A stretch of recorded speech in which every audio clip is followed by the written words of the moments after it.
दोस्तों स्वागत है आपका टुडे न्यूज़ 9 में। आपके साथ मैं हूं मोनिस मलिक। आज हमारे स्टूडियो में एक ऐसे व्यक्ति आए हुए हैं जिनसे हम आपको बहुत पहले मिलवाना चाह रहे थे, लेकिन किन्हीं कारणवश हमारी उनसे मुलाकात नहीं हो पा रही थी। लेकिन आज आखिरकार हम उन्हें अपने स्टूडियो में लेकर आ ही गए हैं। हमारी खुद की अपनी इच्छा थी कि आपके सामने उन्हें लेकर आया जाए। चूँकि रुद्रपुर से संबंध रखते हैं इसलिए किच्छा कभी कभार आना होता है, लेकिन आज जैसे ही हमें पता चला कि किच्छा आए हुए हैं तो हमने बिना देरी करे उनके पास गए और उनसे रिक्वेस्ट की कि आज हमारे कार्यक्रम में आप आकर अपना एक पॉडकास्ट दीजिए। तो वो इस बात पे तैयार भी हो गए और हमें समय भी दिया है। एक ऐसे व्यक्ति से हम आपको मिलवा रहे हैं जिन्होंने मात्र 4 महीने में कुछ खासी उपलब्धियां हासिल कर ली हैं।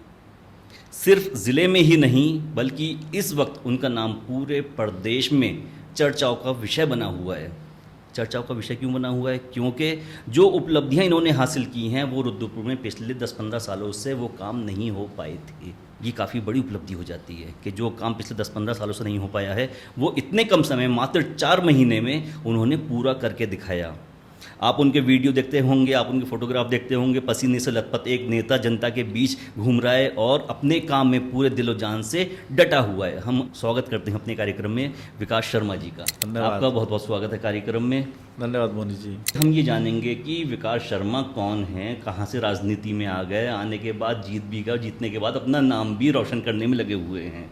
और साथ साथ आपका ही नाम नहीं हो रहा, उसमें भाजपा सरकार का हो रहा है और साथ साथ धामी सरकार का नाम भी हो रहा है।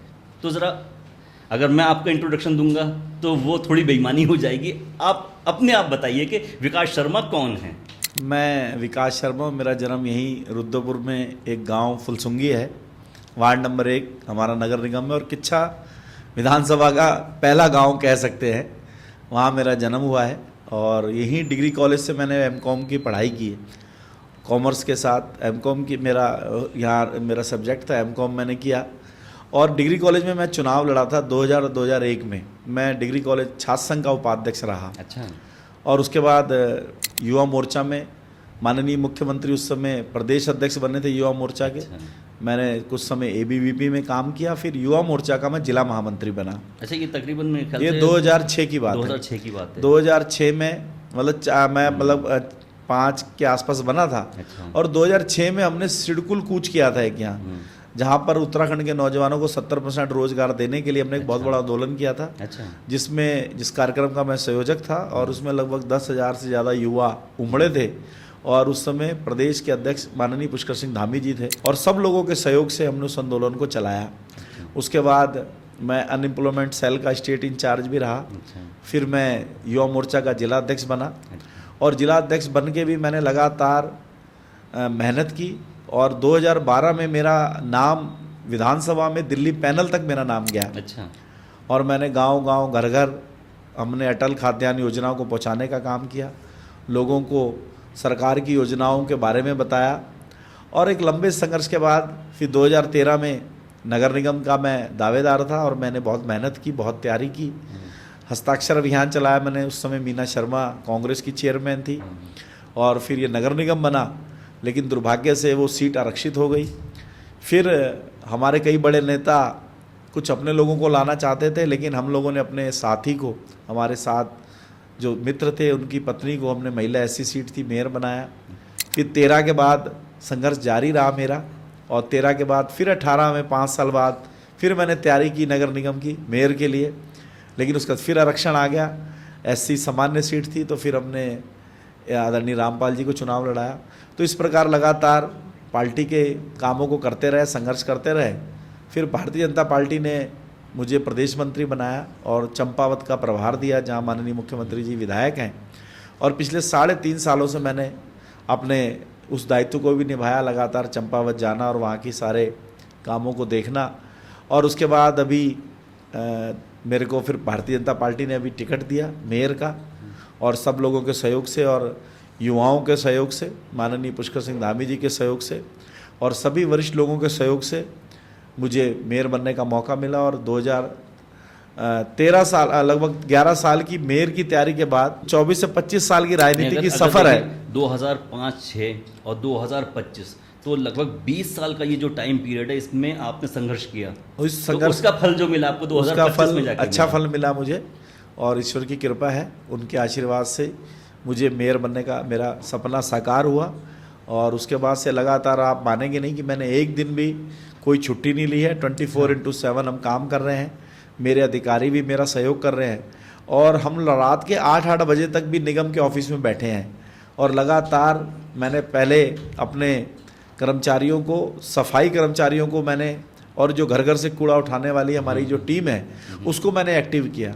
अगर आप शहर के अंदर आज जाएंगे तो आपको सुबह गलियों में झाड़ू लगती हुई नज़र आएगी, कूड़ा उठता हुआ नज़र आएगा। पहले कई हफ्ते में एक दिन गाड़ी जाती थी, कहीं शिकायत आती थी, 4 दिन गाड़ी जाती थी, तो अब प्रत्येक दिन घर से कूड़ा उठ रहा है। हमने सभी गाड़ियों में GPS ट्रैकिंग सिस्टम लगा दिया है ताकि आप हर गाड़ी को ट्रैक कर सकें। उसके लिए भी हमने निगम में एक स्टाफ बैठा रखा है कि जो हमारी गाड़ियों को ट्रैक करता है। अभी हमने कल ही एक स्वच्छता ऐप भी लॉन्च किया है। उस ऐप के माध्यम से पूरे शहर के अंदर उसके कई आयाम हैं, कहीं कूड़ा है, कहीं नाली चौक है, कहीं पे लाइट नहीं जल रही अच्छा, है। रुद्रपुर के लिए ही है वो ये? पूरे भारत के लिए। वैसे तो भारत सरकार से उसके कनेक्ट कर रखा है, माननीय नरेंद्र मोदी जी ने एक स्वच्छता ऐप लॉन्च किया है, स्वच्छता के नाम से है। उसे कोई भी अपने मोबाइल में इंस्टॉल कर सकता है, लेकिन उसे लागू सभी निकाय नहीं करते हैं। हमने लागू किया अपने यहाँ पर, तो उसमें सभी निकाय हैं, जो भी सिलेक्ट करोगे उस निकाय की आप कंप्लेंट कर सकते हैं। अच्छा। और उस कंप्लेंट को हमने 24 आवर में उसको शॉर्ट आउट करना होता है, क्योंकि उसकी रिपोर्टिंग भारत सरकार को भी है।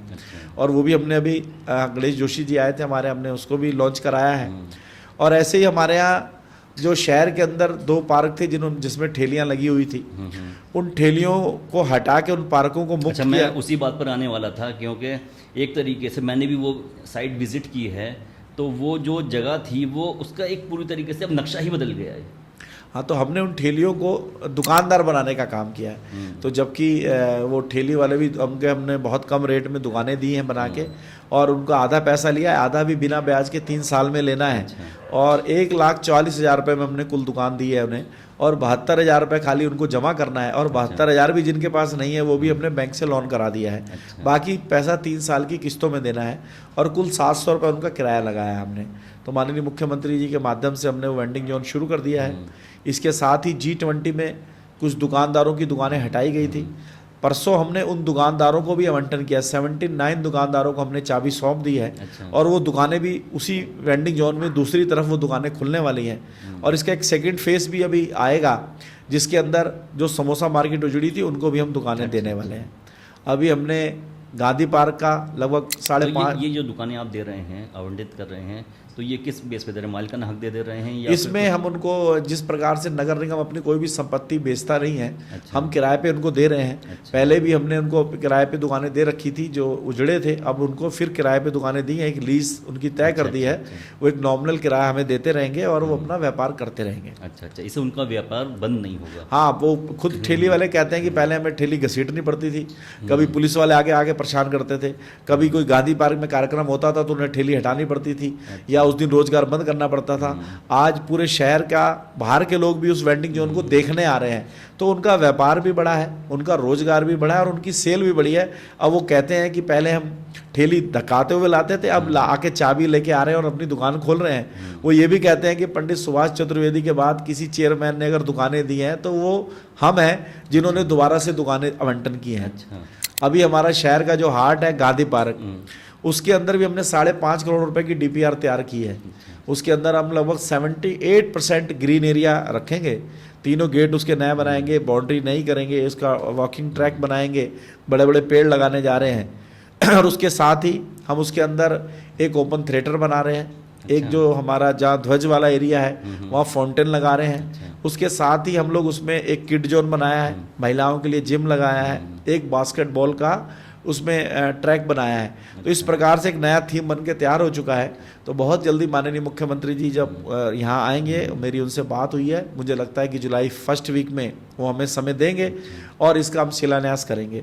उसके साथ ही हमने शहर के अन्य 5 पार्कों को लिया था, उन 5 पार्कों का हमने टेंडर भी किया और वो टेंडर भी महिलाओं को दिया है। अच्छा। हम समूह की महिलाओं के माध्यम से उस पार्क को डेवलप करा रहे हैं, ताकि जो प्रधानमंत्री जी और मुख्यमंत्री जी का सपना है कि बहनों को लखपति दीदी बनाना है, उस सपने को पूर्ण करने के लिए हमने वो ठेका महिलाओं को दिया है। इसके साथ ही जो ट्रेड टैक्स हमारा लगता है, हर दुकानदार के लिए ट्रेड टैक्स जरूरी है, हर साल के लिए लगता है, वो कॉन्ट्रैक्ट भी हमने बहनों को दिया है। समूह की बहनों के माध्यम से हम हर घर में उनसे हर दुकान पे टैक्स लगवा रहे हैं। ऐसे ही शहर के अंदर एक पार्किंग हमने बनाई है, उसका कलेक्शन भी हमारी बहनें कर रही हैं। अभी समूह के माध्यम से हमने मेन मार्केट के अंदर एक दुकान बहनों को दी है, जहाँ पर वो काम कर रही हैं। वहाँ पर हमारी ट्रेनिंग भी चल रही है, सिलाई कढ़ाई बुनाई ये सारा हम सिखा रहे हैं निगम के माध्यम से। अच्छा, एक इशू और अभी मैं इस बात को पूरा करना चाह रहा हूँ कि अभी हमने एक बहुत बड़ा ऑर्डर बहनों को दिलवाया है, जो आप देखते हैं स्कूलों की ड्रेस बनती है, 1.25 लाख का ऑर्डर हमने उन्हें रुद्रपुर से दिलवाया है। 25 थान कपड़ा उस एक 1.25 लाख रुपए का पर वुमेन, एक ग्रुप को ड्रेस, स्कूल ड्रेस का सिलाई का कपड़ा उन्होंने नहीं लगाना है, कपड़ा उन्होंने ही दिया है, हम सिल के उनको देंगे। और सिलने के लिए मशीनें भी हमने निगम से दी हैं। अच्छा। तो इस प्रकार से हम बहनों की आर्थिक स्थिति को ऊपर उठाने का भी हम काम कर रहे हैं। अच्छा, तो जैसा कि आप देख रहे हैं, मैं काफ़ी देर से ये इस मौके की तलाश में हूँ कि शर्मा जी रुकें और मैं इनसे सवाल पूछूं, लेकिन विकास की जो धारा बह रही है, डेवलपमेंट की जो धारा बह रही है, तो मुझे सवाल पूछने का मौका ही नहीं मिल रहा। लेकिन एक बात पे काफ़ी इशू उठा था बीच में, वो सवाल था अतिक्रमण का। आपने अतिक्रमण हटाना शुरू किया, व्यापारियों ने उसका विरोध करना शुरू कर दिया, तो व्यापारियों के विरोध की वजह से वो जो आंदोलन, वो अभियान था, रोक दिया गया, या फिर अतिक्रमण अब नहीं बचा? नहीं, हमने कोई अभियान रोका नहीं है, हमने अपना पूरा क्लीन कराया है। हमने मुख्य बाजार का अतिक्रमण शुरू किया था, और उनके साथ जो गलियां हैं वो हमने अपना जो फुटपाथ है सब खाली करा लिया है। आज फुटपाथ पे कोई कब्जा नहीं है, और उसके ऊपर रैंप है 2 फीट का, जहाँ लोग चलते थे, उस रैंप पे हमने जरूर उनको अनुमति दी है कुछ सामान रखने की अभी कुछ टाइम बिंग के लिए, वो भी इस शर्त के साथ कि अगर आप इस पे सामान इससे बाहर आएगा तो इससे भी सामान हटाना पड़ेगा। अच्छा। और आज रुद्रपुर की स्थिति ऐसी हो गई है कि आप जाएंगे तो अपनी गाड़ी लेके सीधा शहर के अंदर घुस सकते हैं और किसी भी गली से जा सकते हैं। अच्छा। और बहुत अच्छा माहौल हो गया। आज सुबह भी मुझे कुछ व्यापारियों ने, मैं बाजार में गया तो उन्होंने तारीफ की इस चीज़ की। अच्छा। लेकिन अभी और जो एरिया हम उनका अतिक्रमण भी हटाना है। मैं किसी से दबने वाला नहीं हूँ, मुझे जनता ने जिताया है, जनता के लिए मैं आया हूँ, गरीबों के लिए आया हूँ, मुझे काम करना है। और शहर के 1,75,000 लोगों ने जिन्होंने हम पे भरोसा जताया है, उनके लिए हमें काम करना है। कुछ व्यापारी पर्सनली अपना अगर विरोध करेंगे तो मैं उससे डरने वाला नहीं हूँ, क्योंकि मैं खुद भी व्यापारी हूँ और व्यापारी नेता भी हूँ, मैं व्यापार मंडल का भी अध्यक्ष हूँ, तो इसलिए मुझे कोई किसी का डर नहीं है। लेकिन जो अच्छा काम है मैं करूँगा। अभी मुझे विधवानी मार्केट भी खाली करानी है, गुड़ मंडी भी खाली करानी है, और अभी मुझे ट्रांजिट कैंप का भी अतिक्रमण हटाना है। अच्छा। तो धीरे धीरे, क्योंकि अभी हमारे ये दुकानों का आवंटन भी था बीच में, और कई हमारे पीछे मुझे लखनऊ भी जाना पड़ा, एक बैठक थी, देहरादून भी जाना पड़ा। लेकिन हम आने वाले समय में आपको पूरा शहर अतिक्रमण मुक्त करके देंगे, और शहर को लगेगा हम शहर को सजाना चाहते हैं। अभी हमने ट्रांजिट कैंप के अंदर पूरी सुंदर लाइटें लगाई हैं। तो मान के चलें कि हम रुद्रपुर को आने वाले दिनों में एक स्मार्ट सिटी के तौर पर देखने को मिल जाएगा। बिल्कुल, मैंने कहा कि मैं 6 महीने का समय मांग रहा हूँ सबसे, कि 6 महीने के अंदर मैं शहर को दिखाऊंगा कि मेरे जो प्रोजेक्ट्स हैं, जो मेरी प्लानिंग है, जिस पे हम काम कर रहे हैं, और मैंने चुनाव से पहले भी कहा था कि हम इसको स्मार्ट सिटी की ओर बढ़ाएंगे। अभी हमारे शहर के अंदर जो ज़रा सी बरसात होती थी, पानी भर जाता था, उसके लिए हमने 750 करोड़ रुपए का ड्रेनेज का प्रोजेक्ट बनाया है। अच्छा। जो भारत सरकार को हम भेजा है हमने।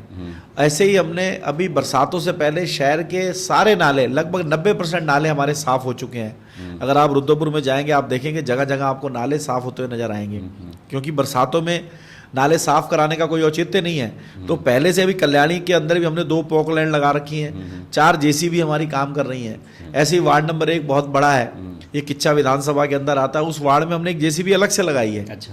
तो लगातार हमारा काम चल रहा है। हम सफाई पे अब विशेष नज़र बनाए हुए हैं। अभी बहुत जल्दी हम अपनी और योजनाओं को लेके हम निर्माण कार्यों में, अभी हमारे टेंडर लगने वाले हैं इसी महीने।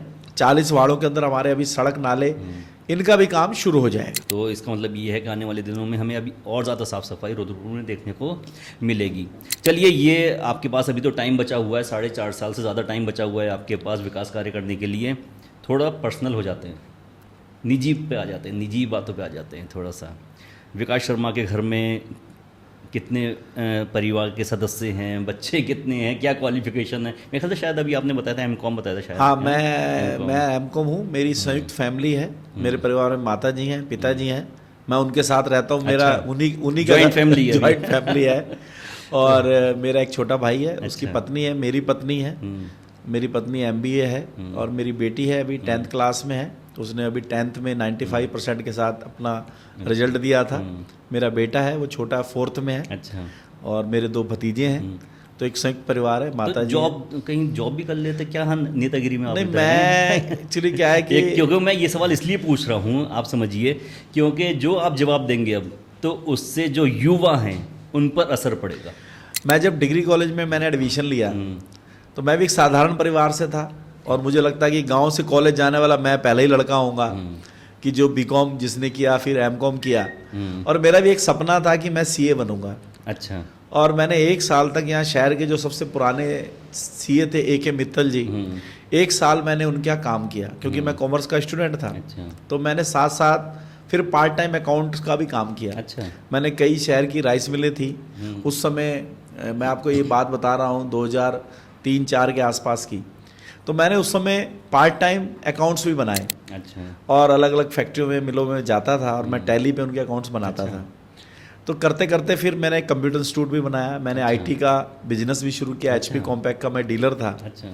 फिर लेकिन कॉलेज में पढ़ते पढ़ते कभी छात्रों की समस्याओं को उठाते हुए, कभी करते करते फिर वहाँ पर हमने BSc की लड़ाई लड़ी। अच्छा। कॉलेज के अंदर और समस्याओं को उठाया। तो करते करते पता नहीं चला कि कब हम नेता बन गए। और वहीं पे डिग्री कॉलेज में चुनाव लड़ा और छात्र संघ उपाध्यक्ष बन गए। फिर माननीय पुष्कर सिंह धामी जी के साथ मिलना हो गया। तो भाजपा के अंदर भी लगाव था, जुड़ाव था, लगे रहे। फिर समय ऐसा आता गया कि भारतीय जनता पार्टी के एक बड़े नेता थे, तो उनको पार्टी ने टिकट नहीं दी। जब टिकट नहीं दी तो उन्होंने पार्टी के झंडे पे लात मारी और पार्टी को छोड़ दिया। और पार्टी के बहुत सारे लोग उनके साथ चले गए थे और पार्टी एक तरह से शून्य हो गई थी। फिर हमने धीरे धीरे लोगों को जोड़ा और लोगों को इकट्ठा करके फिर हमने पार्टी को पुनः स्थापित किया। फिर लगातार उस पार्टी को आगे बढ़ाने में हमारा योगदान रहा। यानी मैं कह सकता हूं कि मेरी जो जवानी के 24 साल इस भारतीय जनता पार्टी को सींचने में लगे। और फिर मुझे कहीं ना कहीं ये लगने लगा थोड़े समय बाद कि कहीं ना कहीं एक जन सेवा है। भाई जो काम बड़े बड़े पैसे से नहीं हो सकते, बड़े बड़े उससे नहीं हो सकते थे, तो हम लोग माननीय मुख्यमंत्री के ऑफिस में घुस जाते थे या मंत्रियों के ऑफिस में चले जाते थे या DM साहब के यहाँ चले जाते थे। तो हमें लगता था यार कि ये इतने लोग हैं। जब सिडकुल के अंदर हमने लड़ाई लड़ी कि लोगों को पूरी तनख्वाह नहीं मिलती थी, PF नहीं मिलता था, ESI नहीं मिलती थी, तो हमसे बड़ी बड़ी उम्र के लोग हमारी तरफ देखते थे कि ये स्ट्राइक में हमारी मदद करेंगे। तो हमारे पास 2 रास्ते थे, या तो हम कंपनी के साथ बिक जाएं, कंपनी में ठेका ले लें स्क्रैप का या लेबर का और मजदूरों की लड़ाई छोड़ दें। लेकिन मैंने एक एक कंपनी में, चाहे नेस्ले हो, ब्रिटानिया हो, पार्ले हो, रेडिएंट हो, गणेश पॉलीटेक्स हो, सब में, डाबर में, मैंने सब में मजदूरों की लड़ाई लड़ी, लेकिन ईमानदारी के साथ उनका साथ दिया। लेकिन हम राष्ट्रवादी पार्टी से जुड़े थे तो हम हमेशा टेबल टॉक कराते थे प्लांट की और अपने कर्मचारियों की। तो उसका एक रिजल्ट निकलता था, कुछ समस्याएं हल होती थी, कुछ का टाइम मांगा जाता था, लेकिन हम कभी लाल झंडे की तरह कंपनी बंद करने के पक्ष में नहीं रहते थे। अच्छा। तो हमेशा पॉजिटिव इन कंपनियों में कभी दोबारा हड़ताल भी नहीं हुई, जिनके मैंने नाम गिनाए हैं आपको। और हमारी यूनियन भी बनी BMS की, भारतीय मजदूर संघ की, और लगातार हमने काम किया। तो मुझे लगता था ये ईश्वर ने इतना बड़ा काम दिया है तो मेरे को शायद यही करना है। और उन्हीं सब का संघर्ष का एक बहुत अच्छा अनुभव है आपके पास। तो परिवार वालों की शिकायत नहीं रहती है कि दिन भर तो आप इस संघर्ष और नेतागिरी में लगे रहते हो, हमें टाइम ही नहीं देते हो आप? ऐसा है कि अब तो सभी मेरे सहयोगी हैं। जब डिग्री कॉलेज का चुनाव लड़ा था तो माता जी और पिताजी का सहयोग मिलता था। कॉलेज के समय में इतने पैसे तो होते नहीं थे। मुझे वो दिन याद है कि 50-50 लोगों का खाना हमारी मम्मी बना देती थी। अच्छा। और वो सब लोग हम घर पे ही खाना खाते थे, क्योंकि कॉलेज के समय इतना पैसे नहीं होते थे कि हम जाके ढाबों पे खाना खाएं। और उसके बाद वही भूमिका हमारी पत्नी निभा रही है। अच्छा। अभी भी लोग आते हैं, चाय पानी दिन भर चलता है, खाना चलता ही रहता है। तो सहयोग मिल रहा है तभी हम कर पा रहे हैं। और मुझे उम्मीद नहीं थी कि मेरे चुनाव में जितना मैं घूमा उतना ही मेरी पत्नी घूमी है, उतना ही मेरे पिताजी घूमे हैं। अच्छा। उतना ही मेरा भाई घूमा है। तो एक, जबकि वो नॉन पॉलिटिकल लोग हैं, लेकिन जितना जो भाग सकते थे मेरे परिवार ने पूरा सहयोग किया है। और बिना परिवार के कोई राजनीति नहीं कर सकता। नहीं हो सकती, सही बात। तो कहीं ना जिस कहीं तरीके से आप एक्सप्लेन कर रहे हैं, बता रहे हैं कि संयुक्त परिवार है और परिवार ने सपोर्ट किया है, जितना मैं भागता था उतना वो लोग भागते थे, और जिस तरीके से आप और चीज़ों को, अपने संघर्ष को एक्सप्लेन कर रहे हैं, तो ऐसा लगता है कि कहीं ना कहीं आप आध्यात्मिकता से भी जुड़े हुए हैं। बिल्कुल ठीक बात है। अध्यात्म से मैं लगभग 24 साल से जुड़ा हूँ अच्छा। और श्री बालाजी का दरबार हम लोग करते हैं। और हमारे महंत थे आदरणीय रमेश जी, उनकी डेथ हो गई थी आज से 10 साल पूर्व। तो 10 साल पहले लगभग वो दरबार की जो गद्दी थी वो मेरे पास आई थी, यानी अच्छा। मेरे को मिली ईश्वर के आशीर्वाद से। और मेरा सात्विक जीवन है, मैं प्याज लहसुन भी नहीं खाता हूँ। अच्छा। मेरे खान पीने में प्याज लहसुन का भी इस्तेमाल नहीं होता है।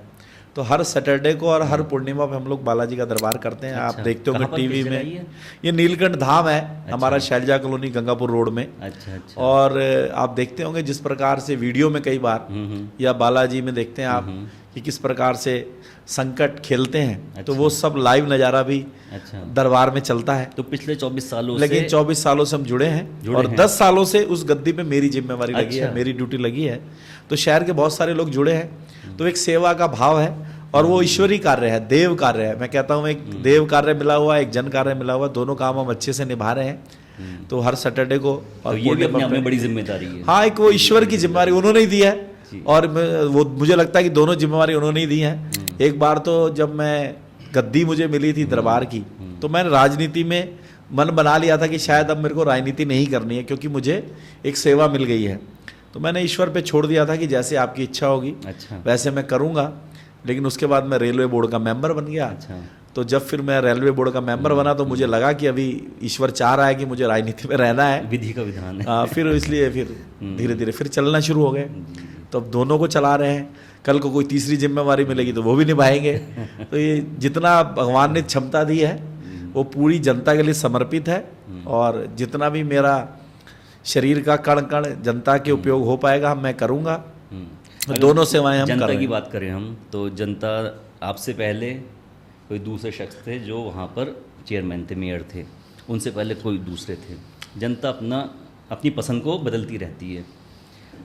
तो जनता की पसंद के नेता कुछ अभी ऊपर हैं और कुछ सड़क पे हैं, नाम ही लेना चाहूँगा।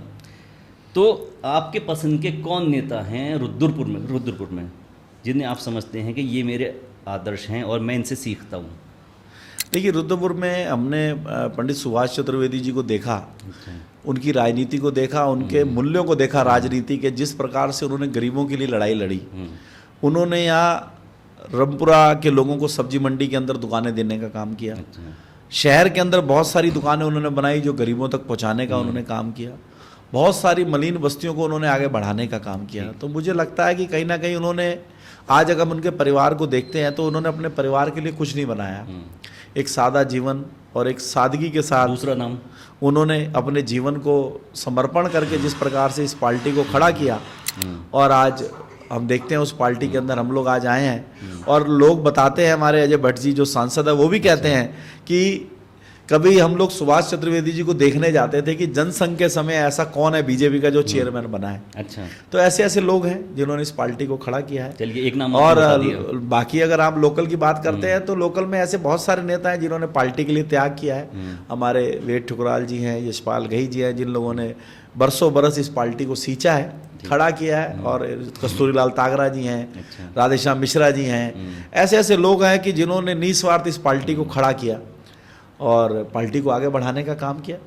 अगर हम किच्छा की बात करें, क्योंकि हमारा स्टूडियो किच्छा में है, और किच्छा की बात करें तो किच्छा के दो आपके पसंद के नेता कौन हैं? किच्छा की तो अगर आप बात करते हैं तो मैं तो आपको बताना चाहूँगा कि मुझे आज भी वो अच्छी तरह दिन याद है कि जब हमारे पार्टी के अंदर से एक बड़ा नेता पार्टी छोड़ के चला गया, फिर हमने किसी तरह अपना एक चेयरमैन बनाया, वो चेयरमैन भी पार्टी छोड़ के चला गया, तो हमारी पार्टी खाली हो गई थी। और माननीय भगत सिंह कोश्यारी जी हमारे नेता थे, उनके साथ हम काम करते थे, माननीय पुष्कर सिंह धामी जी के साथ हम काम करते थे। तो हमारे बड़े भाई हैं किच्छा के पूर्व विधायक आदरणीय राजेश शुक्ला जी, तो हमारा क्योंकि उनसे पारिवारिक नाता है, मेरे गार्जियन भी हैं, मेरे परिवार के हैं, मेरे वैसे तो रिश्ते में चाचा लगते हैं लेकिन हम भैया ही बोलते हैं, पिताजी का भी नाता है। उनके पास हम जाते थे तो हम उनसे कहते थे कि आप समाजवादी पार्टी को छोड़ो, आप बीजेपी में आ जाओ।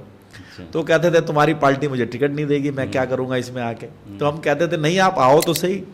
मैं इस फैक्ट बता रहा हूँ कि आप एक बार प्रयास करिए और हमें नेता की जरूरत है, आप जैसे नेता की, क्योंकि मैं उनको देखता था कि वो एक ऐसी पार्टी के लीडर थे जिसका कोई नाम नहीं था, लेकिन फिर भी दुनिया उनके पीछे चलती थी, जनता उनके पीछे भागती थी, और बड़े बड़े नेताओं को लगता था, उनसे डर लगता था कि कहीं ये कल को आएगा तो हमें खतरा है हमारे लिए। तो वो उनका संघर्ष मैंने देखा, और करते करते फिर हमारे एक दिन मुझे याद है कि वीर हकीकत राय मार्ग में एक गाड़ी के अंदर बैठ के काफ़ी देर तक मेरी चर्चा हुई, और गाड़ी स्टार्ट थी, एसी चल रहा था, मुझे आज भी वो दिन याद है। और मेरा एक साथी था मोहन तिवारी, और हम राजेश शुक्ला जी, तीनों जने उस गाड़ी में बहुत देर बैठे रहे। तो उन्होंने लास्ट में कहा अच्छा ठीक है मैं देखता हूँ। तो फिर उन्होंने माननीय भगत सिंह कोश्यारी से मिले, बातचीत की, बातों को आगे बढ़ाया, और उनको आश्वासन मिला, और देखो बीजेपी में आए, उनकी बम्पर ज्वाइनिंग हुई रुद्रपुर में, फिर उनको टिकट मिला विधानसभा का 2007 वाला। अच्छा। और लेकिन उस समय दोनों विधानसभाएं किच्छा रुद्रपुर एक थी, और हमें बड़ी खुशी हुई कि अब हमारा नेता आ गया और हम बढ़िया चलाएंगे यहाँ, और बहुत अच्छा चुनाव लड़े हम। लेकिन कुछ वहाँ स्थितियाँ ऐसी थी, जैसे मैंने आपको बताया कि जो नेता आज यहाँ राज कर रहे हैं उस समय वहाँ राज कर रहे थे, तो उनको लगा कि ये उन्होंने कुछ अपनी चालें चली, जो भी उन्होंने नेगेटिविटी बाजार में फैलाई कि राजेश शुक्ला जी के खिलाफ उल्टी सीधी चीज़ों को चलाया, तो उसकी वजह से हम वो चुनाव हार गए। लेकिन किच्छा विधानसभा में हम वो चुनाव जीते, यानी जो अगर आप ओवरऑल आकलन करेंगे तो यहाँ से हम जीतते हुए चुनाव गए। अच्छा। और थोड़े वोटों से हम चुनाव हार गए। फिर उसके बाद विधानसभाएं अलग हो गई। फिर राजेश शुक्ला जी क्योंकि किच्छा से पहले ही जीत गए थे, तो फिर वो यही उन्होंने अपना इसी को ही कर्म भूमि बना लिया, और लगातार 2 बार जीते हैं। और मुझे उम्मीद है नहीं, उन्होंने जो पूर्व मुख्यमंत्री, और मेरे पूरे चुनाव में मुझे पूरा सहयोग मिला, और पूरा उनका मेरे को आज भी मार्गदर्शन मिलता है। अच्छा। और यहाँ मुझे अच्छी तरह याद है कि हरीश रावत जी का एक कितना बड़ा चेहरा यहाँ चुनाव लड़ने आया, उसको उन्होंने हराया। और अभी मैं उत्तर प्रदेश के मुख्यमंत्री माननीय योगी जी से मिला, तो वो भी इनकी चर्चा कर रहे थे। अच्छा। महाराज जी भी चर्चा कर रहे थे, और मैंने कहा महाराज जी इस बार आपकी कमी हमें खली है, आप नहीं आए वहाँ पर। और तो उन्होंने कहा नहीं, मेरे बहुत प्रिय हैं राजेश जी, और मैं आऊँगा। तो मतलब वहाँ तक चर्चा की मैंने। तो कहीं ना कहीं अच्छे नेताओं का, माननीय धामी जी का, माननीय राजेश शुक्ला जी का, मुझे एक हमेशा बड़े भाई के रूप में, गार्जियन के रूप में एक प्यार आशीर्वाद मिला है, और वो मिलता रहेगा। अब मेरा भी फर्ज है इस बार, तो मैं उन्हें बार बार कहता हूँ कि क्योंकि मैं वार्ड नंबर 1 मेरे नगर निगम में है। अच्छा। तो मैंने चुनाव में भी चैलेंज किया था बेड़ जी को कि मैंने कहा इस बार तुम्हें मैं यहाँ से वापस भेजूंगा, किच्छा से निकालना है। तो वार्ड नंबर 1 से शुरुआत मैंने की है। वार्ड नंबर 1 में बीजेपी का सभासद बना है, नगला में बीजेपी का चेयरमैन बना है, लालपुर में बीजेपी का चेयरमैन बना है, अभी किच्छा में भी बीजेपी का चेयरमैन बनेगा। और मुझे पूर्ण विश्वास है कि जिस प्रकार से मुसलमान आज भारतीय जनता पार्टी के साथ खड़े हैं, सिरोली कला के अंदर भी बीजेपी का चेयरमैन बनेगा। और आने वाले समय में हम यहाँ किच्छा के अंदर फिर कमल का फूल खिलाएंगे। और किच्छा और रुद्रपुर एक ही है, अगल बगल में है। हम तो यहीं घूमते फिरते अपने माननीय विधायक जी के लिए, राजेश शुक्ला जी के लिए मेहनत करेंगे, और हमारी सारी टीम यहाँ अब इस चेयरमैन के चुनाव में भी रहेगी, आगे भी रहेगी, और यहाँ पुनः कमल खिलाएंगे। अच्छा, एक जो बात आरोप लगाया जाता है, किच्छा सबसे पुरानी तहसील है, किच्छा पुरानी तहसील है, रुद्रपुर बाद में बसा। तो ये आरोप लगाया जाता है कि जो ज़िला बनना चाहिए था वो किच्छा को बनना चाहिए था, लेकिन किच्छा का विकास हटा के ले जा गया रुद्रपुर, और वहाँ डेवलपमेंट करवा दिया गया। नहीं देखिए, आप देखिए ना, अब यहाँ पर माननीय राजेश शुक्ला जी जब विधायक थे, आज एम्स यहाँ बन रहा है, आज इंटरनेशनल एयरपोर्ट यहाँ बन रहा है, आज स्मार्ट डिग्री कॉलेज यहाँ बन गया है, हाईटेक बस अड्डा यहाँ इससे पहले की बात कर रहा हूँ। और आज यहाँ पर आपका जो कलकत्ता कॉरिडोर यहाँ बनने जा रहा है। तो लगातार यहाँ डेवलपमेंट अब तो आया है, और आज इन्होंने जिले से आगे बढ़ा दिया। हम तो कई बार रुद्रपुर में चर्चा करते हैं कि जितने काम रुद्रपुर में होने चाहिए थे, वो उससे ज़्यादा काम अब किच्छा में हो रहे हैं। अच्छा। तो रुद्रपुर के लोग आज शुक्ला जी को याद करने लग गए हैं कि भाई वो जितने काम रुद्रपुर में होने चाहिए थे, ये मान रहे हैं किच्छा में डेवलपमेंट हो रहा है। वो किच्छा भाई सामने दिख रही है चीज़ें, और इतनी चीज़ें जो बनी है इंटरनेशनल लेवल की, जो आज एयरपोर्ट का आना आप समझ सकते हैं, एम्स का आना आप समझ सकते हैं। अभी लोगों को लग नहीं रहा होगा, लेकिन जब वो प्रॉपर वर्किंग में आ जाएगा तो ये बहुत बड़ी चीज़ है। आज हम ऋषिकेश इलाज कराने जाते हैं, दिल्ली जाते हैं, हमारे यहाँ आ रहा है। आज स्मार्ट डिग्री कॉलेज आ गया, हाईटेक बस अड्डा आ गया। तो मुझे लगता है कि आने वाले जो समय है वो किच्छा का है, क्योंकि जितना डेवलपमेंट किच्छा में हो सकता है, लेकिन उसके लिए एक अच्छा विधायक चाहिए यहाँ पर कि जो अच्छे तरीके से भाग दौड़ करके अपनी मेहनत और ईमानदारी से काम को ला सके। अभी सरकार भाजपा की है, विधायक दूसरी पार्टी का बना दिया। अभी मैं आपकी बात ऐड करते हुए चलूँ, कि जब राजेश शुक्ला जी यहाँ पर विधायक थे तो एक किच्छा में एक लेफ्ट पाहा नहर बहती है। आजकल वो नहर चर्चाओं में है क्योंकि उस पर नहर कवरिंग का काम हो रहा है। जो जब नहर कवरिंग का काम हो रहा है तो जो नाली हैं वो बंद कर दी गई हैं, उसकी वजह से शहर में पानी भर रहा है। अब जब पानी भर रहा है तो लोगों को दिक्कतें हो रही हैं। उसकी पहली किस्त राजेश शुक्ला जी ही लेकर आए थे और अभी तक उस कवरिंग के काम की दूसरी किस्त नहीं आई है। इसका मतलब काम बीच में रुक जाएगा वो? नहीं, काम रुकने नहीं देंगे राजेश शुक्ला जी। वो माननीय मुख्यमंत्री जी से सीधा उनका संवाद होता है और लगातार वो आपस में कोऑर्डिनेशन से काम कर रहे हैं। तो जितनी चीज़ें यहाँ पर आई हैं, मुझे लगता है कि आने वाले समय में यहाँ बहुत कुछ आने वाला है। लेकिन मैं किच्छा के लोगों से अपील करना चाहता हूँ, अपने सही नेता के पीछे लगें और अपने नेता को मजबूत करें, नहीं तो फिर उनको हाथ मलने के अलावा कुछ नहीं बचेगा। इनका काम है चीखना चिल्लाना, मीडिया में बैठ के करना वो कोई काम की बात करो ना। आपने क्या किया, आपने डेवलपमेंट के बारे में बताओ, आपने क्या किया वो बताओ। सरकार तो सबके लिए काम कर रही है। डेवलपमेंट तो हो रहा है। अब देखिए हमारे शहर के, किच्छा शहर के लगभग 4 रास्ते हैं, 4 है ना, तो चारों रास्तों में एक एक गेट बन रहा है, आप देखिए। और उन गेट पे पत्थर भी लग रहा है बाकायदा, बहुत अच्छे गेट बन रहे हैं। देखिए इनसे डेवलपमेंट नहीं होता, गेट बनाने से डेवलपमेंट नहीं होगा। डेवलपमेंट होगा आप अगर जहाँ सड़क की जरूरत है वहाँ सड़क दें, जहाँ नाली की जरूरत है नाली दें, जहाँ पार्क नहीं है वहाँ पार्क दें। जहाँ आप रुद्रपुर में तो इनकी 2 भाषा आप सुनिए, इनका एक वीडियो निकाली है रुद्रपुर में तो कहते हैं कि टीन का शेड बना दिया है वेंडिंग जोन, और किच्छा में आके कहते हैं कि रुद्रपुर जैसा वेंडिंग जोन बनाइए। अरे भाई तुम क्या चाहते हो, तुम्हें नहीं पता है तो वहां बुराई करके आ रहे हैं, यहाँ कह रहे हैं हमें वेंडिंग जोन चाहिए। किच्छा की जनता कब पहचानेगी, मैं इसका इंतजार कर रहा हूँ। और किच्छा की जनता ने धीरे धीरे लालपुर, नगला सबसे धीरे धीरे निपटाना शुरू कर दिया है। वार्ड नंबर 1 फुलसुंगी वो एरिया से घूमते हुए अब यहाँ आ रहे हैं और उन्हें बहुत उम्मीद है कि अब यहाँ क्या होगा। हम भी तैयार बैठे हैं, नगर निगम नगर पालिका का चुनाव आने वाला है और 100% यह बीजेपी का चेयरमैन बनेगा। मैं आपको डंके की चोट पर कह के जा रहा हूँ, आप इसे रिकॉर्ड कर लीजिए, और बीजेपी का ही चेयरमैन बनना है यहाँ। चलिए, अभी आपके पास 4.5 साल का समय बाकी है। आने वाले 4.5 साल के बाद आप विकास शर्मा को कहाँ देखते हैं? देखिए मैं तो भारतीय जनता पार्टी का कार्यकर्ता हूँ। भारतीय जनता पार्टी ने मुझे इतनी पहचान दी है, भारतीय जनता पार्टी ने मुझे रुद्रपुर का प्रथम नागरिक बनाने का मौका दिया है। तो हमारी पार्टी ही तय करती है कि मेरी अगली ड्यूटी क्या है, क्योंकि लगातार मुझे विभिन्न संगठन के दायित्व पार्टी ने दिए हैं। क्योंकि हम लोग, मेरी जो इच्छा थी वो मुझे पार्टी ने दे दी है और मेरा काम है सेवा करना, और मुझे लगता है कि मैं पार्टी की सेवा करूंगा। और मेरी चिंता है मतलब जो आपका सेवा का कि दायरा 2027 के अंदर पुनः मुख्यमंत्री पुष्कर सिंह धामी जी बने। मेरी इच्छा है कि जो सीटें हम पिछली बार खो चुके हैं उन सीटों को पुनः पाना है। हमें किच्छा विधानसभा को दोबारा लेके आना है, नानकमता विधानसभा को दोबारा लेके आना है, खटीमा विधानसभा को दोबारा लेके आना है, जसपुर विधानसभा को दोबारा लेके आना है।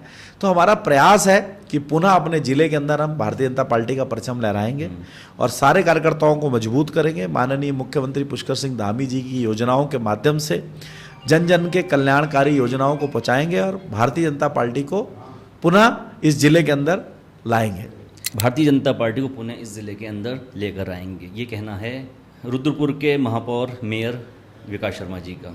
हमारे साथ विकास शर्मा जी मौजूद थे। तो ये आज का हमारा बेसिकली जो पॉडकास्ट था वो मैं पर्सनली करना चाहता था, लेकिन पर्सनली के साथ साथ जो राजनीति है, क्योंकि जब नेता से बात करेंगे तो राजनीति की बात ना हो तो ऐसा तो संभव नहीं है। तो राजनीति अपने आप आ ही जाती है। तो राजनीति की बात भी हुई, कुछ पर्सनल बात भी हुई, और बीच में हम इनसे बात भी करते रहेंगे आने वाले टाइम में कि रुद्रपुर के क्या हालात हैं, क्या उतार चढ़ाव चल रहे हैं, आरोप प्रत्यारोप क्या चल रहे हैं, इन इश्यूज़ पर भी बात करते हुए चलेंगे। आज पहली बार था और इसलिए हम बहुत शॉर्ट में ही इस इंटरव्यू को यहीं पर कंप्लीट करते हैं। अगर वीडियो पसंद आता है तो वीडियो को लाइक कीजिए, अपने दोस्तों के साथ इसे शेयर कीजिए और कमेंट करके ज़रूर बताइए कि आपको यह वीडियो, यह इंटरव्यू कैसा लगा। हमसे जुड़े रहें और देखते रहें टुडे न्यूज़ 9।